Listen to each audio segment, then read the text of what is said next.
tekor ya. Untuk awning rumah, bukan wire mesh yang ini ya. 30.000 liter per jam.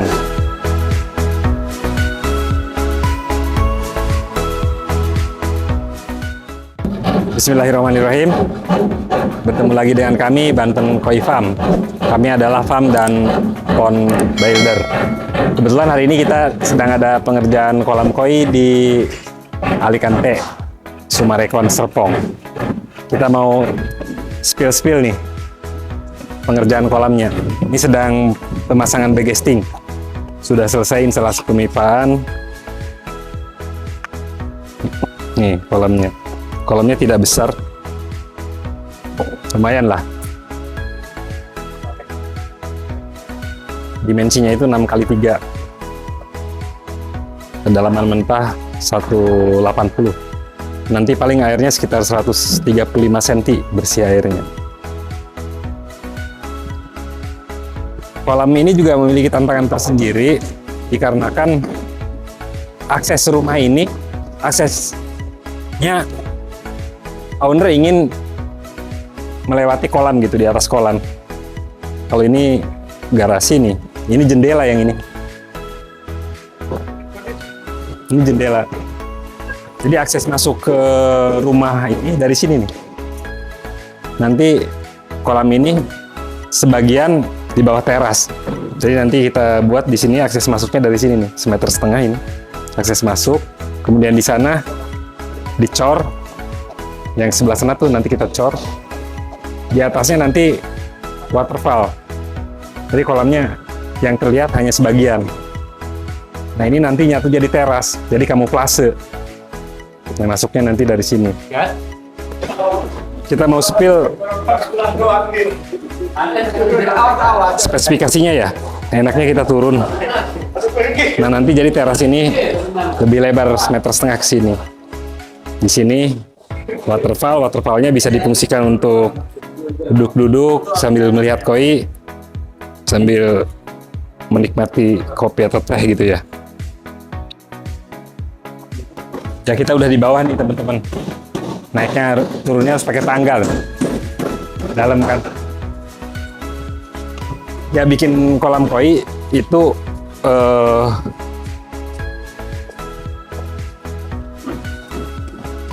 harus matang konsepnya ya. Umumnya kan kolam koi itu yang dikhawatirkan itu bocor dan tekor ya. Kolamnya bocor, kemudian pompanya biasanya tekor. Kurang tepat penghitungan pemipaan. Nah hari ini kita mau spill salah satu metode yang kami pakai agar menghindari kerawanan yang pertama tadi, agar tidak bocor. Untuk kolam yang sedang dikerjakan ini seperti ini nih konstruksinya teman-teman. Jadi sebelumnya kita lakukan galian. Setelah galian, kemudian tahap kedua kita gali sekeliling ini, slope nih.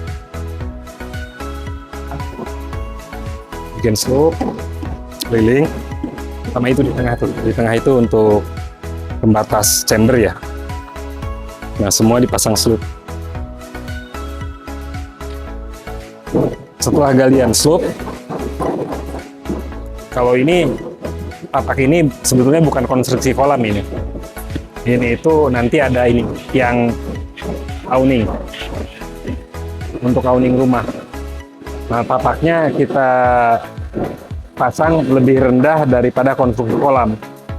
Tujuannya agar beban itu tidak menyatu dengan kolam gitu. Jadi beban awning nanti ini ada besi habim nih. Ini besi habim di sini di atas kolam. Tinggal dipasang gitu. Tapi bebannya diharapkan tidak mengganggu kolam. Jadi konstruksinya bebannya kita buang ke bawah. Walaupun ngecornya bareng ya.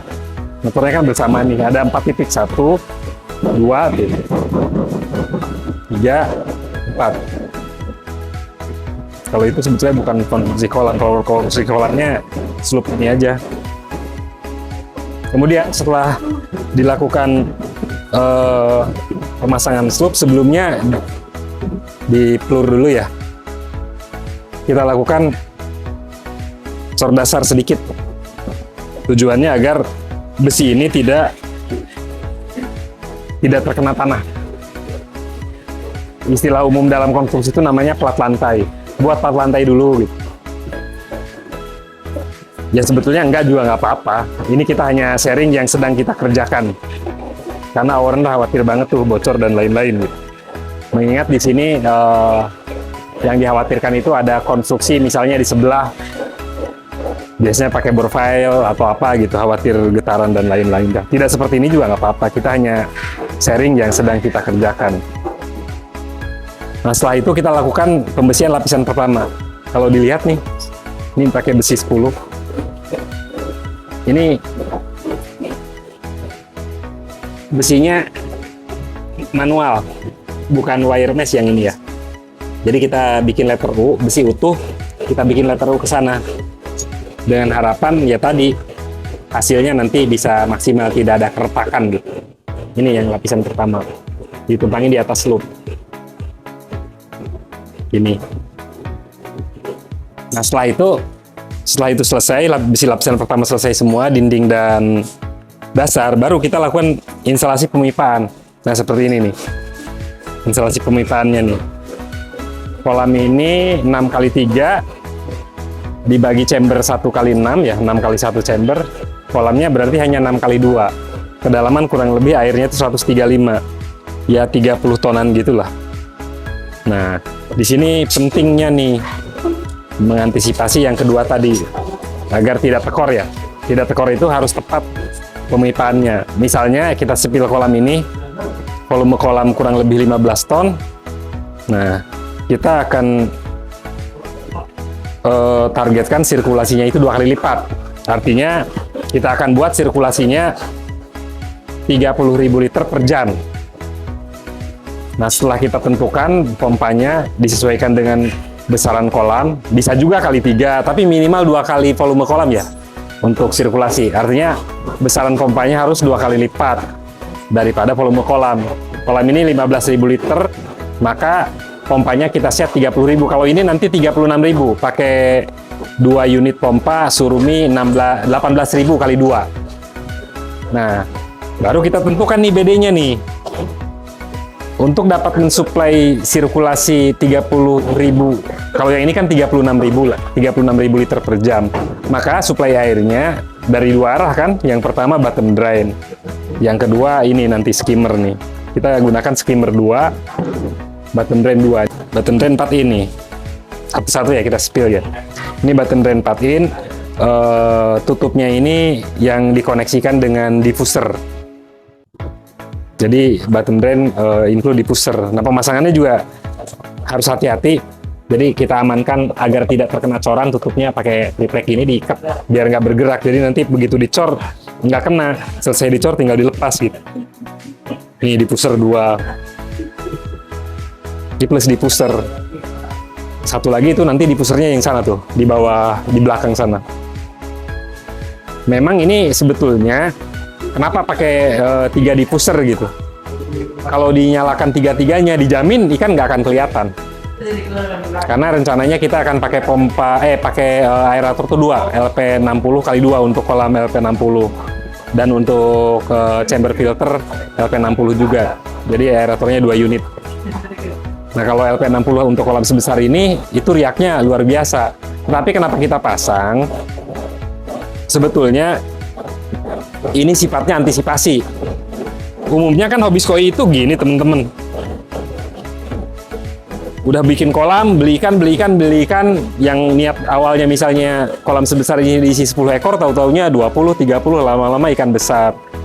Nah ketika populasinya over, tentu kebutuhan oksigen terlarut atau DO2 dalam kolam ini juga lebih kan.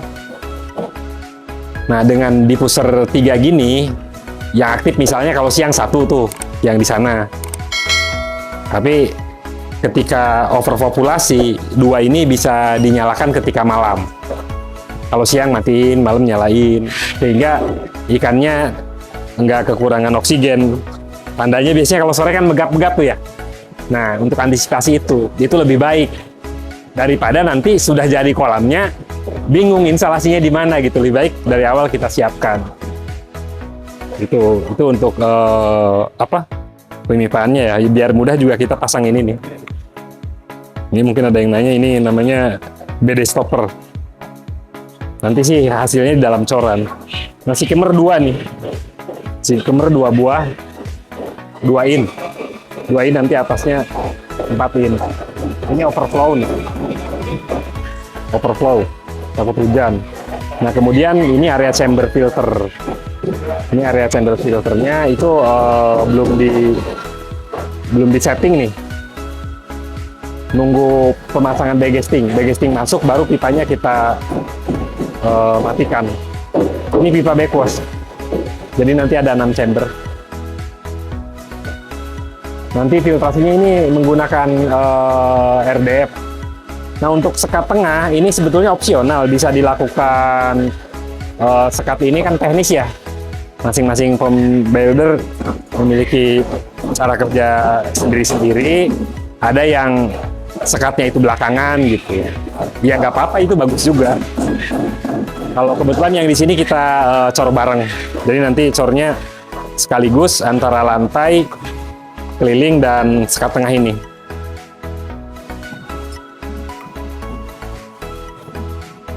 Kita cornya bareng biar hasilnya lebih bagus lah dan tidak terlalu banyak pekerjaan gitu. Kalian repot.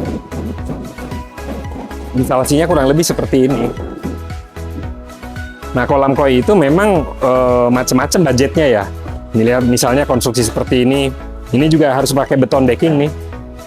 Pinggir-pinggirnya tujuannya agar posisi ini persis di tengah. Jadi tidak nempel ke sini.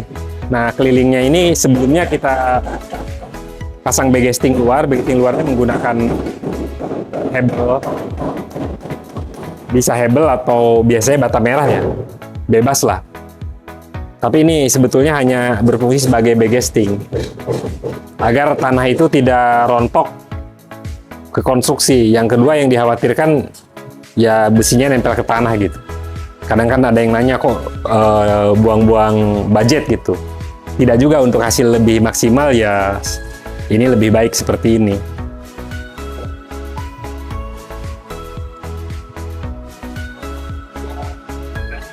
Kita sudah bahas untuk sirkulasi utama ya, BD, kemudian ini skimmer ya. Itu overflow nanti ini kurang tinggi sedikit, harusnya di sini nih. Nanti dibobok lagi, pindah ke sini. Overflow. Nah, aerasi udah tadi ya, 1, 2, 3. Nanti kita tanam semua. Nah, ini pipa-pipa untuk aerasi nih. Ini baru 3 ini untuk kolam utama, nanti 3 lagi kita install di atas untuk chamber filter. Rencana chamber filternya ini yang pertama chamber collection, yang kedua nanti RDF, yang ketiga nanti coldness pakai MBBR, yang keempat biostone, yang kelima pompa, yang keenam itu chamber backwash. Standar lah kalau ini mah chamber filter. Kalau ini konstruksinya budgetnya lumayan ya, besi dan lain-lainnya. Nah, hari ini kita sedang pemasangan bagesting nih untuk persiapan pengecoran. Nah, setelah besi lapisan pertama ini ditutup lagi nih besi lapisan kedua. Nah, ya, jangan lupa gunakan ini nih, tak gini, biar antara besi bawah dengan besi atas itu tidak nempel ya. Kemudian kita enak juga nih geser-geser pipa instalasinya kan gitu, diangkat-angkat tuh. Aerator apa gitu, mau nyeting kan enak. Kemudian pipa ini jadi aman. Pipa 4D mini, walaupun resiko lainnya dengan konsep seperti ini, cornya tebel ya. Mau nggak mau cornya 20 cm. Karena pipa 4D kan. Tetapi secara konstruksi, ini yang paling aman seperti ini. Bisa juga sih sebetulnya, kadang-kadang kan pipa ini ditanam ya di bawah tanah ya. Pipa ini di bawah tanah. Itu bisa juga kalau di daerahnya itu relatif stabil gitu tanahnya stabil, tidak dikhawatirkan ada pergerakan berlebih, misalnya ada alat berat atau apa gitu. Tetapi dengan konstruksi seperti ini antisipasi ketika ada goncangan berat lah di tanah. Kalau dengan seperti ini logikanya artinya pipa itu di tengah, kita sebetulnya bikin kayak bak gitu ya, pipanya di tengah, kalau bergerak ya dia bergerak bareng, tidak akan pecah karena pipanya kan di tengah, diapit sama besi dan coran. Nah relatif kecil lah peluang terjadinya keretakan, seandainya pun ke depan misalnya terjadi pergerakan tanah gitu sih. Ini lebih aman lah begini, tapi tidak seperti ini juga bisa aja, nggak apa-apa, besi selapis gitu itu ditanam di tanah. Tapi umumnya ya yang kalau terjadi goncangan berat biasanya kolamnya lama-lama rembes atau bocor gitu. Kami sharing aja teman-teman, kebetulan ada pengerjaan, mudah-mudahan, dan kami kebetulan adalah pond builder, jadi kita sharing, mudah-mudahan konten yang kita share hari ini, walaupun ini tahap pengerjaan awal lah, belum, nanti masih banyak pekerjaannya, instalasi sekat chamber filternya, nanti sekatnya belakangan, paling kita bikin coran di atas baru dimasuk-masukin setelah jadi. Nah ini mumpung belum ditutup kan masih kelihatan tuh pemipaannya, kita sepil. Nah posisi ini juga gini nih, harus rapi ini. Chamber backwash masing-masing chamber itu harus ditata serapih mungkin gitu. Nah yang sering bocor biasanya di sini memang, kalau resiko ditanam di tanah ini kan bisa juga ditanam di tanah nih, tapi rawan bocor. Kalau dengan seperti ini sih aman, karena dia di tengah besi ya. Ini chamber 1, 2, 3, 4, 5, 6 backwash. Ini hari ini kita lagi pasang backgasting persiapan untuk ngecor. Nanti ngecornya bareng ya, antara lantai dan dinding kita cor bareng. Kalau ini konstruksinya sama dengan konstruksi kolam renang, standar kolam renang seperti ini. Kurang lebih sama lah spesifikasi konstruksinya dengan konstruksi kolam renang. Untuk sharing kita hari ini mungkin cukup itu barangkali teman-teman. Jika ada pertanyaan seputar konstruksi kolam, bisa komen ya. Barangkali ada yang mau di-sharingkan atau ditanyakan, boleh sharing. Kami tunggu teman-teman. Mudah-mudahan konten ini bermanfaat. Nanti kita lanjut konten berikutnya setelah proses pengecoran selesai. Setelah proses pengecoran selesai, kita mulai instalasi chamber, instalasi RDF, dan lain-lain. Kita akan lanjut di part 2. Ditunggu ya. Terima kasih. Salam koi untuk persahabatan. Assalamualaikum warahmatullahi wabarakatuh.